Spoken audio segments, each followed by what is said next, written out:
visi misinya Pak Ria Mizard yang mungkin agak mengejutkan banyak orang, wajib militer ada di bayangan banyak pihak. Sebenarnya gimana sih yang ditangkap? Pertama, ini bukan wajib militer. Barusan kan sudah jelas sampaikan ini bukan wajib militer. Tapi begini, saya mau melihatnya, kita ini sudah waktunya berpositif thinking kepada keputusan pemerintah.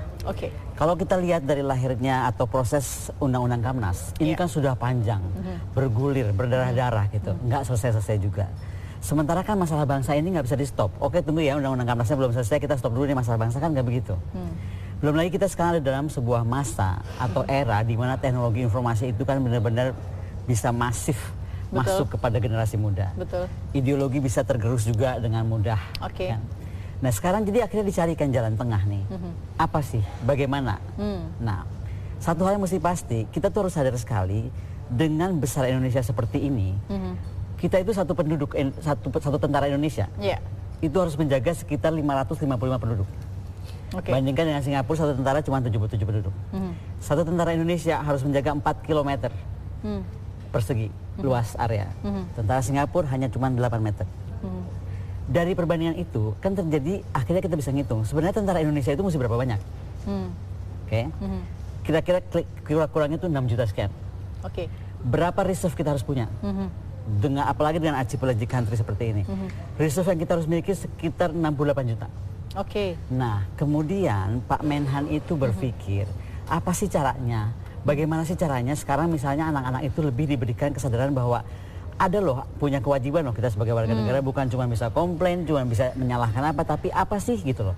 Ada rasa kebersamaan yang kita miliki bahwa bangsa ini ada tanggung jawabnya di generasi ini. Nah, salah satu yang dilakukan adalah dengan program bela negara. Program bela negara sendiri juga ada 2 tipe nih. Ada yang reguler, yaitu untuk semua calon yang belum pernah mengikuti pembinaan pendidikan bela negara. Ada yang khusus, yang sudah pernah dan sehingga bisa menjadi pembina untuk adik-adiknya yang baru ini. Nah, klasifikasinya yang beredar itu dari TK atau taman kanak-kanak sampai ke orang kantoran. Sampai semuanya. Sekarang begini, misalnya kalau kanak-kanak ya, kita kan lihat, misalnya Presiden Amerika tuh bisa baca buku cerita gitu, kemana, ya kan? Nah, kita juga akan mulai begitu misalnya, tapi masuknya dengan ide-ide untuk bagaimana tadi, rasa Pancasila, bendera merah putih, kalau anak kecil TK nggak mungkin diajarin wawasan kebangsaan atau wawasan Nusantara, tapi akan berjenjang sampai ke tingkatnya. Gitu loh. Nah ini kalau ngeliat di gambar kan, ini kan yang ada di bayangan orang pada umumnya gitu kan, bukan lihat deh, orang wajib militer baris berbaris, lalu kemudian bela diri, lebih ke fisik gitu, bayangannya tuh fisik gitu jadi. Nah jadi gini yang saya mesti luruskan, jadi bela negara ini nanti itu Kementerian Pertahanan tuh bekerja sama dengan lembaga dan departemen terkait. Misalnya, bela negara dalam urusan menjadi juru rawat, kan nggak usah harus dimasukin ke tempat tentara. Dia akan dibina oleh lembaga terkait menjadi calon-calon yang bisa saat dibutuhkan demikian. Itu contoh aja. Nah jadi jangan dianggap bahwa kemudian ini langsung dipersenjatai. Mbak, kalau hak kerja dipersenjatai rugi banget lah dengan mempersenjatai tentara. Jadi tapi intinya juga, ada badan pendidikan baru dong? Enggak, badan pendidikan ini sebuah program yang dilakukan oleh pemerintah, oleh Kementerian Pertahanan. Siapa sebenarnya? Kuncinya harus Kementerian Pertahanan. Ada memang argumentasi misalnya harus Kementerian Dalam Negeri. Kok saya pikir malah salah kok Kementerian Dalam Negeri. Bukannya Kementerian Dalam Negeri kalau ngurusin polisi. Ini kalau kita mau pisahkan lagi. Tapi gini loh, kalau saya melihatnya, jangan sebuah ide bagus, walaupun ada perasaan mungkin itu tidak dikedepankan duluan, kemudian seolah-olah langsung ditentang. Mengerti dulu nih masalahnya itu apa. Karena ada, kalau pertanyaan kenapa nggak dari awalnya dari itu, orang kita itu kan sensitif, baru ngerti sedikit udah pada komen aja. Ya mendingan dulu dimatangkan dulu semuanya, betul, baru kemudian diumumkan. Nah 67 juta itu bisa dicapai pada tahun 2019. Hitungannya ada per tahun berapa, per kecamatan berapa, perbandingan penduduk dan pemuda yang bisa membina juga ada gitu loh, Mbak. Sudah terstruktur. Ini penjelasan dari salah satu, aku mau sebutnya tim konseptual aja ya. Jangan ikut berkontribusi, kan semua warga negara Indonesia ikut berkontribusi dong harusnya. Aku cuma ini aja, cuma mencoba memahami apa arah Kementerian Pertahanan. Pasti akan dimintain ya perspektif dan juga konsepnya. Tapi gini, saya sebelum ke Bang Martin kan juga sebagai aktivis nih, pengen lihat dulu kacamata awam yang menerima informasi atau gebrakan dari Pak Menhan itu seperti apa Bang Wakil? Tadi dijelaskan oleh Bu Kony. Saya kira ide awalnya bagian dari partisipasi seluruh rakyat Indonesia untuk membela bangsa ini, ya tidak ada persoalan. Hanya persoalannya adalah apakah ini kembali kepada era militeristik, itu persoalannya. Jadi jangan kemudian kita memutar jarum jam kembali kepada masa lalu yang cenderung militeristik itu yang penting. sehingga harus diletakkan kepada tatanan konstitusi kita, yaitu demokrasi konstitusional. Jadi bahwa tentara itu ataupun apapun termasuk pertahanan nasional kita harus diletakkan dalam tatanan sistem ketatanegaraan, itu demokrasi konstitusional. Itu yang penting. Bahwa kemudian dalam konstitusi juga dijelaskan dengan tegas pasal 30 ayat 1 dan ayat 2 selanjutnya itu bahwa setiap warga negara berhak dan wajib turut serta untuk usaha dalam pembelaan negara dan keamanan negara. Saya kira itu kewajiban warga negara. Jadi kita jangan paranoid seolah-olah warga negara Republik Indonesia gak akan membela bangsanya. Saya kira seluruh bangsa Indonesia akan bangga menjadi bangsa Indonesia, akan bangga nanti bahwa bangsa ini akan menjadi bangsa yang besar, yang kemudian pemimpin-pemimpinnya tidak korup, kemudian bangsanya juga tidak membakar hutan kan begitu, kemudian tidak menjadi konsumsi narkoba dan sebagainya. Itulah kita kira. Saya kira maksudnya kalau ikutin undang-undang saja sudah ada di situ kewajiban kita menjadi membela negara. Gitu hanya ya? Persoalan sekarang yang saya pertanyakan, ini terlalu ambisius, terlalu fantastik. Dengan apa yang disampaikan oleh Menhan selama 10 tahun ada 100 juta. Saya ini mengkader, teman-teman itu pengkader di mahasiswa gitu ya. Bagaimana internalisasi nilai-nilai gerakan di mahasiswa, membangun idealisme tidak mudah. Saya tahan sampai ke aneh. Lain halnya masih anggaran. Anggarannya saya bayangkan anggarannya berapa mil. Kami itu kan di mahasiswa itu mengkader mahasiswa itu butuh anggaran, makanya datang ke alumni. Apalagi ini 10 juta saya nggak bisa bayangkan. Nanti 100 juta. Nanti bayangannya dijelaskan. Makanya kita bawa di sini ada Bu Kony, ada pemerintah Pak Martin, itu sebelum matang, grand desainnya sebelum bagus jangan dipublish dulu lah. Baik anggarannya di mana, dasar hukumnya apakah kuat, karena kalau kita kembali pada undang-undang yang sudah ada, Undang-Undang Nomor 3 Tahun 2002, jelas pendidikan kewiraan, pendidikan dasar kemiliteran itu belum harus diatur dengan undang-undang. Pasal 25 harus dibiayai oleh APBN. Sesaat lagi. Sesaat lagi ya Bang, tetap bersama kami.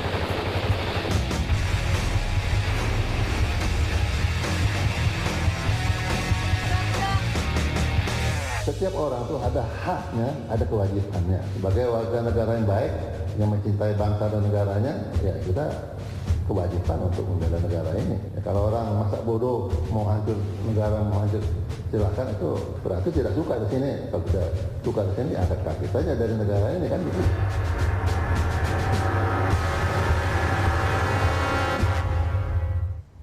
Saya quote tadi kalau Mbak Kony Bakri bilangnya positif dulu dengan sebuah gebrakan, karena pasti ada maksud baik di dalamnya gitu. Kalau Bang Wakil bilangnya ini terlalu ambisius dan terlalu fantastis begitu kan, ukuran-ukurannya banyak sekali. Nah, saya ingin dengar dulu dari Bang Martin nih. Bang Martin mendengar dari Bang Wakil bilang begitu, sementara penjelasannya Mbak Kony begini. Di mana sih diletakkannya bela negara ini di mata DPR? Jadi pemahaman kita mengenai konsep pertahanan negara tidak sama dengan negara-negara lain. Kita memiliki garis konstitusi yang mengatakan bahwa setiap warga negara itu memiliki hak dan kewajiban di dalam pertahanan negara, dalam sistem rakyat semesta. Jadi tidak ada dalam pemahaman kita satu konsep pertahanan negara yang tidak melibatkan rakyat. Tidak boleh hanya tentara atau polisi, tapi harus bersama-sama dengan rakyat. Nah, dalam rangka inilah mungkin ya, ini disampaikan oleh Menteri Pertahanan, tetapi penyampaiannya mengenai apa programnya yang lebih terperinci, apa materi daripada yang mau diajarkan, kemudian bagaimana pengorganisasian biayanya, itu mungkin urusan kita ya. Tetapi karena masih terlalu awal, nah lalu masyarakat itu banyak yang bertanya-tanya. Apa ini 100 juta yang mau dilatih apa kan gitu. Tapi kalau saya berarti lihat kalau tadi, 100 juta per bulan ada 833.000 orang kurang lebih. Ya, jadi kalau 100 juta dalam tempo 10 tahun itu kan sangat ambisius sekali biayanya, dari mana pengorganisasiannya bagaimana. Tapi kalau kemudian kita lihat penjelasan tadi bahwa ini akan diintegrasikan dengan institusi yang ada. Misalnya seperti anak-anak tadi, ya dimasukkan aja dalam kegiatan pendidikan. Jadi hanya materinya saja yang dicangkokkan oleh Kementerian Pertahanan masuk di dalam kegiatan pendidikan yang ada. Jadi bukan khusus misalnya lalu dikumpulkan anak-anak yang tapi ada penjelasan tuh dikumpulkan nanti di Ridam itu ya, apa umur tertentu kan. Nggak mungkin anak nekat di Ridam nangis lah udah pulang. Nah, kalau sekiranya kita melihat ini dalam jangka panjang, membuat agar rakyat itu yang menjadi basis pertahanan kita, ini bisa dipahami ya. Cuma harus terukur gitu, disesuaikan dengan kemampuan ekonomi kita bertahap, karena memang emang ancar-ancar anggarannya berapa sih Bang Martin kalau itu kan potongan kasarnya? Sampai 100 juta mau dilatih itu kan besar sekali, itu tidak main-main gitu ya. Tapi programnya bagaimana? Misalnya kepada pelajar, pada mahasiswa, kepada pemuda, kepada karyawan, yang kepada buruh dan sebagainya. Itu kan harus kita ingin dapat penjelasan soal itu sehingga kita bisa memahami.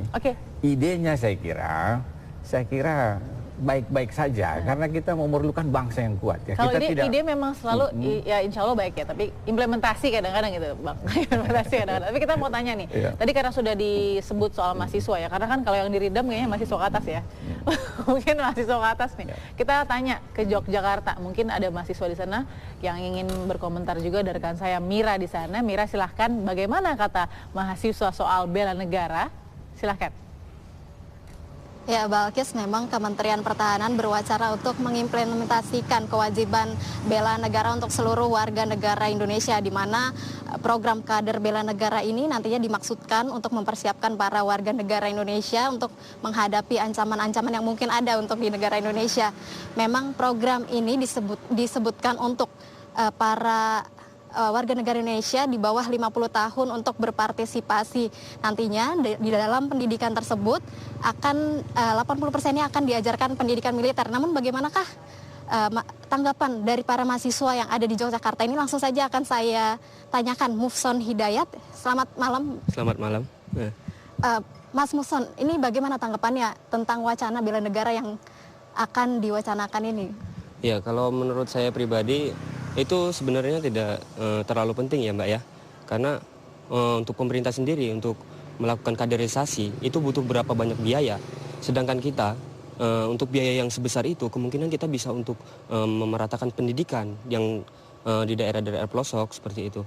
Untuk masalah kita persiapan peperangan atau apa, secara tidak langsung kita itu menganggap bahwa Indonesia ini mempunyai banyak musuh seperti itu. Kemungkinan untuk pemerintah sendiri seharusnya lebih mementingkan bagaimana mereka memerangi kemiskinan. Nah, mungkin seperti itu saya Mbak. Kalau untuk siap atau tidaknya sebagai mahasiswa yang pastinya akan berpartisipasi nantinya apabila wacana ini diterapkan, begitu, siap tidak sih? Kalau dibilang siap, kita itu selalu siap Mbak, karena seperti ini Mbak, kita itu ibaratkan sebuah rumah. Kita itu mempunyai rumah, apabila tempat tinggal kita diusik, otomatis kita itu bakal merasa terganggu, kita juga bakal membela. Tidak perlu harus dengan wajib militer, itu sebenarnya hal yang tidak perlu terlalu dilakukan gitu loh. Kita bisa saja melakukan, ya seperti yang saya bilang tadi, kalau masalah siap, itu kita siap untuk membela negara kita. Tapi tidak dengan wajib militer seperti itu. Pemerintah sih tidak menyebut itu sebagai suatu wajib militer, namun bela negara. Apakah memang konsep bela negara sendiri menurut Mas itu seperti apa? Ya, menurut sepengetahuan saya bela negara itu konsepnya ya tidak hanya dengan wajib militer. Ya kemungkinan ya bisa yang dengan hal yang lain. Ya kalau kita untuk siap untuk membela negara kita sebagai warga negara Indonesia, saya kemungkinan seluruh warga Indonesia lainnya, mungkin mereka mengatakan siap untuk membela negara. Seperti itu. Terima kasih Mas Muson. Satu lagi nih ada Mas Sim. Mas Frando. Mas Frando, kalau untuk tanggapannya mengenai wacana bela negara yang diwacanakan oleh Menteri Pertahanan itu seperti apa Mas? Ya, kalau yang diwacanakan oleh Pak Menteri Pertahanan itu ya kita tuh menanggapinya itu harus secara detail lah, bahwa memang dari wajib Pak itu kan ada makna katanya lah, mungkin dikatakan itu ada bela negara. Nah, kan tetapi itu kan kalau di lingkungan masyarakat warga atau masyarakat awam itu yang nantinya bisa ke wajib militer, dan seakan seolah-olah kalau diadakan wajib militer itu bahwa negara ini memang ada ancaman lah. Akan tetapi kan memang kalau di negara ini kan bahwa untuk bela negara itu ya memang tidak harus untuk wajib militer, akan tetapi banyak hal-hal lain untuk mengadakan bela negara itu dan bela negara itu yang pertama juga kan harus ditanamkan kepada warga masyarakat yang ada di Indonesia. Ya salah satunya dengan cara itu ya menanamkan dan bisa menumbuhkan nilai Pancasila itu ya tujuan dari nilai Pancasila itu dari awal tuh ya sebagaimana. Oke, kalau untuk kesiapan sebagai mahasiswa ini apakah siap apabila nantinya wacana ini diterapkan begitu?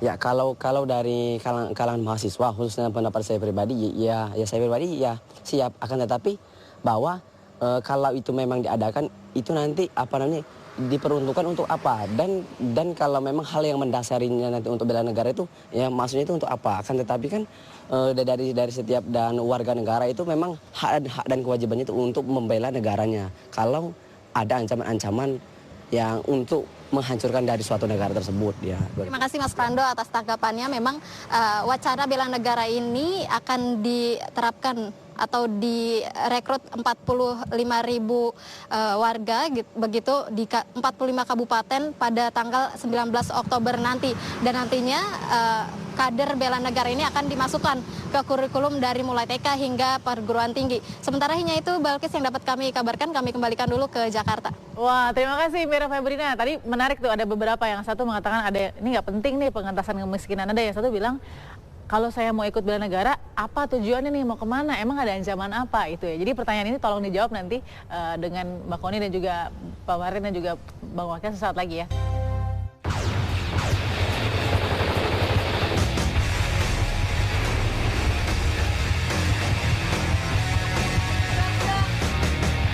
Setiap orang tuh ada haknya, ada kewajibannya. Sebagai warga negara yang baik, yang mencintai bangsa dan negaranya, ya kita kewajiban untuk membela negara ini. Ya, kalau orang masa bodoh mau hancur negara, mau hancur, silakan, itu berarti tidak suka di sini. Kalau tidak suka di sini, angkat kaki saja dari negara ini kan begitu.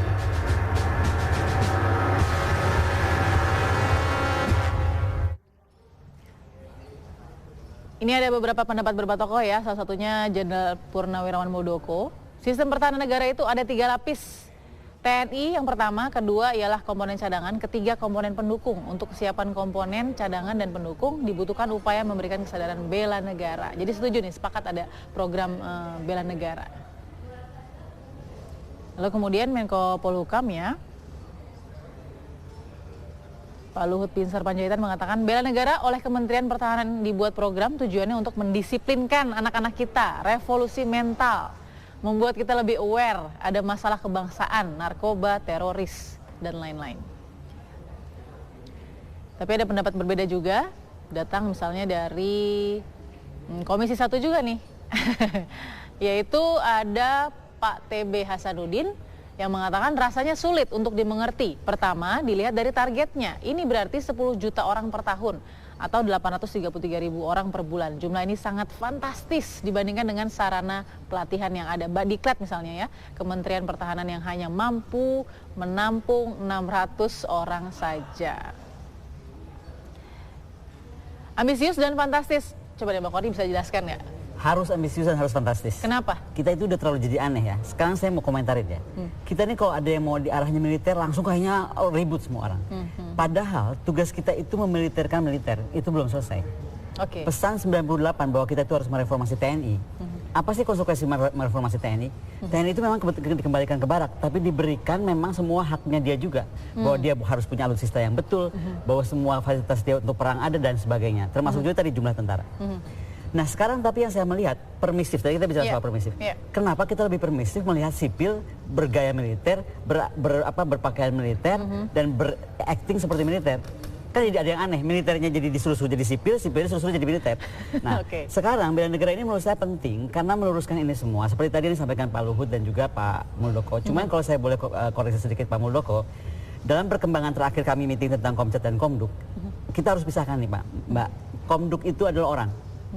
Komcat itu adalah orang, Komduk itu adalah non orang. Jadi itu barang. Udah misalnya nanti pesawat Garuda bisa deploy atau nanti Bluebird bisa jadi apa gitu. Nah, jadi beda banget itu. Karena dulu itu jadi bikin bingung kan itu. Nah, tapi kalau harus ambisius harus ambisius. Memang sebenarnya saya agak aneh karena kalau setahu saya ini bukan program 10 tahun. Di tahun 2019 begitu Menteri Pertahanan selesai dalam kabinet yang ini, 67 juta orang sudah akan tercapai. Dan kalau ditanya bagaimana sistemnya, Mbak, sistem mendidik itu jangan disamakan dengan sistem sipil. Mau sebagus-bagusnya sistem sipil itu membuat sistem pasti lebih menang militer. Itu Mbak, ketua komitenya itu adalah Menhan. Pengawasnya adalah Sekjen. Di landasan bawah itu kemudian ada provinsi, ada gubernur, ada pangdam. Di bawahnya lagi kemudian ada bupati dan wali kota, kemudian ada terus sampai ke bawah sampai ke urusan camat. Jadi itu semua terstruktur, tersistematis. Itu nomor satu. Nomor dua, kita ini kan sekarang sudah bukan model Belnek zaman ortodoks atau apa, tapi sudah Belnek zaman modern. Apa sih bela negara zaman modern? Ini loh kuncinya tuh ada di tiap hari dan di kita pegang 24 jam, anak kita nggak bisa jauh dari ini. Jadi misalnya akan di blast kerjasama nih salah satunya ya. Kita kan sekarang ada CSR dengan beberapa perusahaan. CSR itu kan hanya membina menolong masyarakat. Nah, sekarang kita arahkan ke bela negara. Misalnya apa? CSR dengan provider telepon. Mungkin di blast film-film cuma 2 detik atau 1 detik yang tentang bagaimana merah putih, bagaimana wawasan Nusantara, bagaimana negara kita dengan gambar pasir itu. Semua yang menarik anak-anak itu, oh inilah Indonesia kita gitu. Karena sekarang kita nggak boleh menutup mata Mbak ya. Dengan sistem pendidikan kita yang sudah juga terlalu liberalisme tadi Pak ya. Banyak anak kita nggak tahu nyanyi Indonesia Raya. Banyak anak kita nggak tahu presiden kita siapa. Bisa nyebutin Pancasila aja 5 udah bagus. Nah, jadi maksud saya, itu yang saya bilang tadi, berpikirlah positif dulu dan memang harus bombastis, Mbak. Kalau nggak bombastis apa? Ini kan sebuah program negara, kalau program negara nggak bombastis, satu ya. Sebentar, belum selesai ini. Yang kedua, kita tuh punya PR besar di dalam era Presiden Jokowi. Kok tenang-tenang aja, begitu presiden kita bicara bahwa kita itu menjadi negara poros maritim dunia, itu visi seorang presiden. Artinya seluruh segenap bangsa ini harus mendorong visi itu terjadi. Bukan, oh jadi poros maritim dunia kita nonton-nonton aja, enggak dong. Tentara kita akan berubah. Tadinya tentara kita misalnya hanya mengurusi lautan kita, teritorial. Mungkin membangun Green Water Navy-nya Angkatan Laut yang kemudian dilindungi Angkatan Udara, itu mereka harus menjadi angkatan perang yang siap dilibatkan di dalam negara ASEAN. Demikian juga di Laut Birunya nanti di Dua Samudra. Angkatan Daratnya ngapain? Angkatan Darat itu pertama dia harus menjaga semua keutuhan di dalam. Yang kedua, dia bisa dideploy karena perang masa depan itu adalah perang urban. Nah, saat mereka perang dengan jumlah tentara tadi hanya sedikit tadi, kan tadi saya bilang pembandingan penduduk saya dengan tentara sudah kurang. Siapa yang menjaga ini kalau tidak punya rasa kebangsaan? Kalau cuma rasa kebangsaan, oke nanti kalau saya serbu, gampang ngomongnya. Begitu kalau terjadi apa betul? Kalau tanpa ada background gitu. Mental preparation gitu. Nah, saya pinjam kata-katanya tadi ya. Ini harus bombastis, ini harus ambisius karena ini adalah program yang fantastis. Dan boleh saya tambahkan tadi ada mahasiswa yang bicara soal kemiskinan. Ini kan gun versus butter. Boleh kita sekarang kemiskinan, kita mau hidupnya cuma mau 10 tahun. Mau cuma 15 tahun. Adik-adik mahasiswa tahu nggak? Mungkin besok lusa kita nggak bisa makan. Nggak ada energi buat jalanin. Saya artikan tadi ya dari Bu Koning mengatakan nih ya, Bang Wakil, bahwa Anda kan bilang tadi di sekolah atau di universitas tinggi ada masih kewiraan. Tapi ternyata nggak cukup. Dengan sistem yang sudah terlalu liberal, pendidikan kita akhirnya bangunlah nih bela negara untuk menyuntik pendidikan kita yang masih kurang ternyata. Artinya kurang saat ini Kemendiknas untuk kemudian menambah sense of belonging kita sebagai tanah air Indonesia gitu. Tapi saya terus terang tidak mengerti bagaimana mengkader 100 juta orang itu. Belum mengerti bagaimana 2019 caranya. Akan optimis 67 juta. Apalagi bahasanya itu kader militan. Mahasiswa saja yang sudah educated gitu, yang sudah terpelajar, ketika dididik untuk nilai-nilai dasar perjuangan gitu loh, mahasiswa leadership, kepemimpinan, yang mungkin menjadi kader militan hanya 1-2, apalagi sekarang sudah hedonisme, permisif, yang enak-enak, apalagi dunia sekarang sudah dunia seperti sekarang, jadi tidak mudah saya kira. Maksudnya Anda pesimis pengkaderannya? Iya, saya kira untuk menjadi kader militan tidak mudah. Justru sekarang hari ini yang dibutuhkan oleh bangsa ini adalah keteladanan dari kejujuran.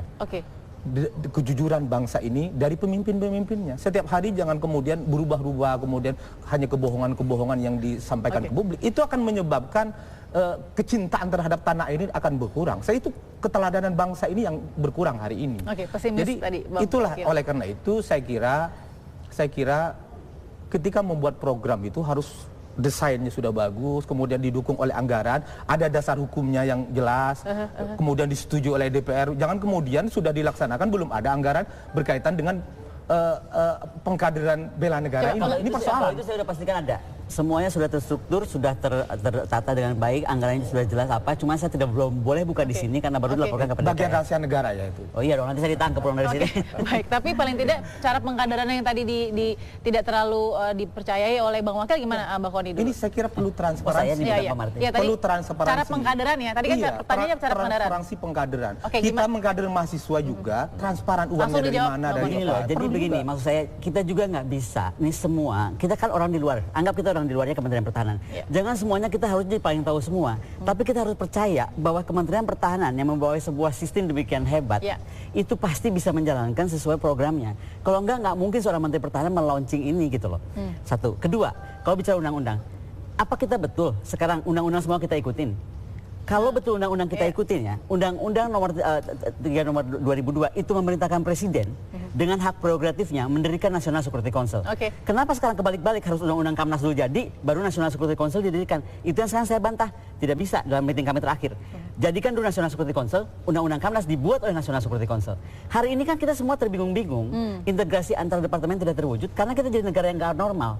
Dimanapun negara normal di dunia itu punya National Security Council yang untuk memberi nasihat kepada presiden tentang kebijakan politik luar negeri yang politik pertahanan yang harus arah sejalan. Sekarang Mbak, kalau saya ditanya, politik luar negeri kita sama politik pertahanan kita jalan nggak? Nggak jalan. Karena begitu Pak Presiden bilang visi poros maritim dunia apa, mana?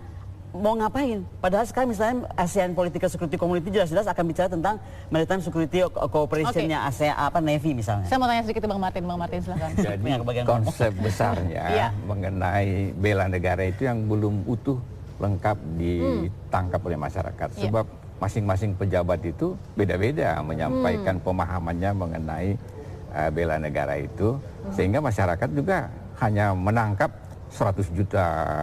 Tahu nanti jangan-jangan ini hanya dilatih baris berbaris, jangan-jangan ini nanti jangan sampai baris berbaris aja dong Bang. Jangan ini nanti seperti Korea Utara yang memobilisir orang untuk suatu tujuan yang nggak jelas gitu ya. Jadi ada ketakutan-ketakutan seperti itu, padahal sebenarnya mungkin ide dasarnya adalah bagaimana menumbuhkan rasa cinta pada tanah air. Bagaimana membuat seorang itu rela berkorban bagi bangsanya. Bagaimana menanamkan kecintaan kepada produksi dalam negeri, kepada bagaimana anti korupsi. Ini kan penting ditanamkan pada setiap orang, anti korupsi itu dimasukkan ke situ. Kemudian bagaimana dia waspada terhadap lingkungannya. Jadi kalau jangan membakar hutan gitu. Ya. Jadi kalau itu misalnya lalu diintegrasikan dengan lembaga-lembaga yang lain, pendidikan yang lain, sebenarnya orang bisa mengerti gitu ya. Tapi kalau mau ditangsikan, diasramakan 100 juta orang, ya orang kan bingung kan bagaimana. Lebih spesifik lagi, kita masih punya 2 segmen, sesaat lagi tetap bersama kami. Kita baca dulu ya komentar di Twitter misalnya nih. Mungkin perlu diketahui dari Eci bahwa dari dulu sampai sekarang di sebagian kampus Indonesia baik negeri atau swasta. Terus kemudian dengan mengatakan Mbak Bakis anggota DPR itu bicara tentang menangkis korupsi, bukannya yang korupsi apa nih? Tidak baca lagi nih. Terus di bawah ya ada Aryoko, program bela negara ini bagus dan penting. Saat ini banyak mahasiswa yang tidak hafal Pancasila, keterlaluan. Ada juga mengatakan, saya sangat setuju apabila di Indonesia ada wajib militer. Oh, ini bukan bela negara lagi. Kalau memang ada, saya akan daftar paling pertama. Bener ya? Zus Densus. Oh, namanya udah Densus. Kemudian ada juga Eci. Assalamualaikum, selamat malam. Sebelumnya, membahas bela negara mengenai wajib militer. Jadi, ini banyak ternyata yang juga memberikan komentar. Saya ingin kembali ke Mbak Koni. Karena pasti ini 6 hari lagi mulai ya, tanggal 12, tanggal 19 sudah mulai ada pendaftaran. Nah, ini mau testing the water atau gimana sebenarnya? Udah programnya memang sudah jalan. Sudah langsung jalan. Berarti anggaran sudah aman? Ada Mbak, semua sudah ada, sudah siap. Kita beginilah, kita mesti lihat juga nih, Menteri Pertahanan kita ini siapa? Itu juga kita harus pahami dia itu siapa, prajurit seperti apa. Jadi beliau tuh orangnya sudah jelas-jelas korek kalau urusan apa mesti bagaimana. Jadi kalau itu udah nggak usah khawatir Mbak. Tapi saya mau komentarin soal tadi yang bela negara, wajib militer. Itu betul. Kalau sekarang ada mahasiswa bicara bahwa sekarang bukan saja hanya masalah bela negara tapi sudah wajib militer, saya setuju. Kenapa? Karena sekarang bagaimanapun juga menurut saya wajib militer itu kalau dilihat sebagai sistem, itu bagaimana sistem kita mengkader orang. Misalnya saja di Israel ya. Itu di Israel itu udah jelas, di SMP, SMA ketahuan, oh anak ini rupanya pintarnya ke komputer. Nanti dia diarahkan wajib militernya ke arah komputer. Yang ini arahnya kemana, yang ini arahnya lebih ke agama. Jadi kita bisa tertata dan pembinaan mereka juga tertata. Itu karena terbaca dari awal dia itu siapa, mau kemana. Nah ini berarti ada pengarahan sebenarnya Bang Wakil. Kan kita sempat bicara. Betul, bicara soal jadi ada mapping masa depan ke anak-anak ini mau kemana gitu. Jadi nggak cukup di universitas, gimana Bang Wakil berharapnya seperti apa? Saya kira beda ini. Ini sudah agak berbau militeristik yang saya bayangkan. Ada komando, ada doktrinasi itu. Yang sesungguhnya yang diharapkan bangsa ini, terutama bagi mahasiswa karena kami mantan aktivis mahasiswa, itu adalah internasi nilai-nilai, kesadaran cinta tanah air itu dibangun oleh kesadaran pribadi masing-masing. Gimana caranya? Yaitu bagaimana kita dicontohkan oleh pemimpin-pemimpin yang jujur, yang baik, yang kemudian tidak ada kebohongan setiap hari, sehingga rakyatnya percaya. Pemimpinnya dipercaya oleh rakyatnya, kan begitu. Itu hari ini yang alpa, yang absen dari negeri ini, kemudian tidak korup, kemudian tidak membakar hutan, dibiarkan pembakaran hutan semuanya orang itu tidak percaya kepada pemimpin hari ini, kan begitu. Itulah hari ini kuncinya adalah kejujuran. Jadi akan tumbuh dengan sendirinya cinta tanah air kalau kemudian masyarakat melihat pemimpin-pemimpinnya pemimpin yang jujur, kemudian lain sebagainya. Bang Martin gimana nih? Ke depan sudah mulai programnya, apa yang diberikan masukan juga kepada Kemenhan misalnya? Ya ini kan program besar. Betul. Jangan sampai gagal. Oleh karena itu harus disiapkan betul dan harus dijelaskan kepada masyarakat agar masyarakat luas lebih mengerti. Tadi itu saya katakan sesama pejabat saja menjelaskannya pun beda-beda gitu ya. Padahal ini kan tidak main-main, melibatkan dari TK sampai pegawai kantor kok, yang nggak main-main pasti. Dan itu akan bisa merubah sebenarnya bagaimana konsep keikutsertaan rakyat dalam pertahanan negara ya. Jadi materinya itu penting sekali ya, ideologi Pancasila betul, rasa cinta pada tanah air, NKRI penting sekali harus ditanamkan ya. Tapi bagaimana itu dilakukan dengan gaya-gaya pelatihan ala militer, nah ini yang kita ingin tahu kan begitu. Memang militer itu yang utama adalah ada disiplin. Memang disiplin berbangsa ini perlu kita tumbuhkan. Salah satu adalah soal berlalu lintas saja kita sudah tidak mampu membangun disiplin gitu ya. Di segala aspek tidak bisa kita tumbuhkan. Padahal di negara-negara maju salah satu kuncinya adalah disiplin itu. Nah kemudian kalau kita lihat misalnya Jepang. Jepang itu luar biasa kecintaannya kepada produksi dalam negeri. Dia sangat mencintai. Jadi walaupun dia negara kapitalis tetapi dia betul-betul membangun satu solidaritas kebangsaannya yang tinggi. Kita harus mulai menumbuhkan yang seperti ini. Itulah sebenarnya yang perlu contoh-contoh tadi. Sehingga apa yang dilakukan dengan bela negara ini harus bersinergi. Jangan sampai mandek di tengah ya. Gitu maksudnya. Nah, Bang Koni gini, kita kan sudah sering ketemu program-program baru.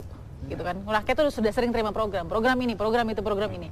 Kali ini dalam program bela negara apa sih yang bisa kita pegang yang nanti akan jadi suatu pencapaian yang luar biasa gitu? Yang pasti bisa dipegang akan kelihatan nanti ya, bahwa kemudian yang lunturnya nilai-nilai tadi dalam masyarakat kita ini kan bukan cuma bicara soal defense dalam arti pertahanan yang keras gitu, enggak, dalam soft powernya itu adalah bagaimana kemudian tadi budaya kita, bagaimana sekarang panik nggak sih? Kalau saya panik loh. Kok sekarang nih negeri kita ini begitu permisif sama budaya luar. Kemarin tiba-tiba trennya ke Korea, kemarin ke Amerika, sekarang tiba-tiba ke Arabia gitu loh. Jadi kenapa kita nggak punya warna kita sendiri dan kita stand for it? Nah ini salah satunya juga yang akan menjadi dampak dari bela negara itu tadi. Jadi sekarang sekali lagi tadi Bapak bilang, Pak Martin bilang terlalu banyak yang nerangin, terlalu banyak yang bikin bingung. Pak nggak usah bingung. Ini program-program Kementerian Pertahanan. Yang didengerin Kementerian Pertahanan ngomong apa Pak? Sama semua jajaran yang dilibatkan oleh Kementerian Pertahanan. Di luar itu jangan didengerin Pak, emang kita jadi pusing. Di launch juga belum, kita jadi debat nggak karuan. Itu yang saya bilang tadi, coba izinkan seorang Menteri Pertahanan kita itu membuat sebuah terobosan. Karena sekarang ini kalau kita rasakan bagaimana sebenarnya tadi kan saya sudah baru bilang, Pancasila pada lupa, anak-anak kita yang sekolah di luar negeri belum tentu mau balik. Karena melihat Indonesia demikian carut marut seperti Bapak bilang tadi. Gitu. So we have to start from something. Nah startnya itu adalah bela negara ini. Oke, kita lihat nanti seperti apa. Mudah-mudahan tidak mandek di tengah jalan. Mudah-mudahan ada pencapaian yang lebih real dan konkret. Terima kasih. Terima kasih banyak. Terima kasih juga Bang Martin. Terima kasih juga Bang Wakil Kamal sudah bergabung di kami. Dan kita juga akan masih melihat informasi lain ini pemirsa.